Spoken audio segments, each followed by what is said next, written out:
ಮೂಡುಬಿದ್ರೆ ಆಳ್ವ ಶಿಕ್ಷಣ ಪ್ರತಿಷ್ಠಾನದ ವತಿಯಿಂದ ಡಿಸೆಂಬರ್ 21ರಿಂದ 27ರವರೆಗೆ ನಡೆಯುವ ಅಂತಾರಾಷ್ಟ್ರೀಯ ಸ್ಕೌಟ್ಸ್ ಗೈಡ್ಸ್ ಸಾಂಸ್ಕೃತಿಕ ಜಾಂಬೂರಿ ಉತ್ಸವದ ಕೊನೆ ಹಂತದ ತಯಾರಿ ಭರದಿಂದ ನಡೆದಿದ್ದು, ಈಗಾಗಲೇ ಮೂಡುಬಿದ್ರಿಗೆ ಸಹಸ್ರ ಸಂಖ್ಯೆಯಲ್ಲಿ ವಿದ್ಯಾರ್ಥಿಗಳು, ಶಿಕ್ಷಕರು ಆಗಮಿಸತೊಡಗಿದ್ದಾರೆ.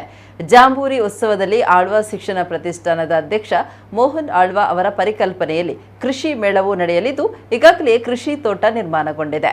ದೇಶದ 2/3 ಜನ ಕೃಷಿಯಲ್ಲಿ ತೊಡಗಿಸಿಕೊಂಡಿದ್ದು, ಜಾಂಬೂರಿಗೆ ದೇಶ ವಿದೇಶಗಳಿಂದ ಬರುವ ಸುಮಾರು 50,000 ಮಂದಿ ವಿದ್ಯಾರ್ಥಿಗಳಿಗೆ ಕೃಷಿಯನ್ನ ಪರಿಚಯಿಸುವ, ಕೃಷಿಕರ ಬದುಕಿನ ಬಗೆಯನ್ನ ತಿಳಿಸುವ ಉದ್ದೇಶ ಹೊಂದಲಾಗಿದೆ. ಒಟ್ಟು 12 ಎಕರೆ ಪ್ರದೇಶದಲ್ಲಿ 4 ಎಕರೆಯನ್ನ ಕೇವಲ ತರಕಾರಿ ಬೆಳೆಯಲು ಮೀಸಲು ಇರಿಸಲಾಗಿದೆ. 3-4 ತಿಂಗಳ ಹಿಂದಿನಿಂದಲೇ ತಯಾರಿ ನಡೆದಿದ್ದು, ಕುಂಬಳಕಾಯಿ, ಚೀನಿಕಾಯಿ, ಸೋರೆಕಾಯಿ, ಹಾಗಲಕಾಯಿ, ಮುಳ್ಳು ಸೌತೆ, ಅಡುಗೆ ಸೌತೆ, ಹೀರೆಕಾಯಿ, ಪಡವಲಕಾಯಿ, ಕನ್ನಡ ಪೀರೆ ಅಂದ್ರೆ ಹೀರೆ, ಬದನೆ, ಬೆಂಡೆ, ಸಿಮ್ಲಾ ಮೆಣಸು, ದೊಣ್ಣೆಮೆಣಸು, ವಿವಿಧ ಬಗೆಯ ಸೊಪ್ಪು, ನವಿಲ್ಕೋಸು, ಟೊಮ್ಯಾಟೊ, ತೊಂಡೆಕಾಯಿ, ಜೋಳದ ತೆನೆ ಇತ್ಯಾದಿ ಈಗಾಗಲೇ ಬೆಳೆದು ಕಂಗೊಳಿಸುತ್ತಿವೆ. ಸಾಂಪ್ರದಾಯಿಕ ಭತ್ತದ 550 ತಳಿಗಳು ಇಲ್ಲಿವೆ.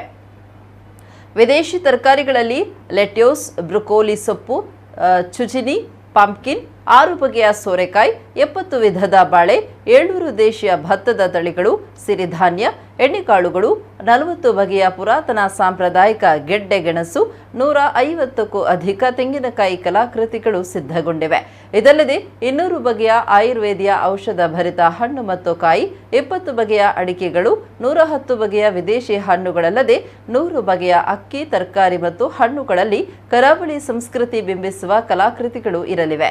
ಗುಲಾಬಿ, ಸೂರ್ಯಕಾಂತಿ, ಜೀನಿಯಾ, ಡೇಲಿಯಾ ಸೇರಿದಂತೆ ವಿವಿಧ ಬಗೆಯ ಹೂಗಳು ಕೂಡ ಇಲ್ಲಿವೆ. ಇದರ ಜೊತೆಗೆ ಸುಮಾರು 600 ಮಳಿಗೆಗಳಲ್ಲಿ ಯಂತ್ರೋಪಕರಣಗಳು, ನರ್ಸರಿ, ಕೃಷಿಗೆ ಪೂರಕವಾದ ಗುಡಿಗೈಗಾರಿಕೆ, ಅಡಿಕೆ ಸುಲಿಯುವ ಯಂತ್ರ, ಬಹುಬಗೆಯ ಬುಟ್ಟಿ, ಕರಕುಶಲ ವಸ್ತುಗಳ ಪ್ರದರ್ಶನ, ಮಾರಾಟ ಸಂಯೋಜಿಸಲಾಗಿದೆ.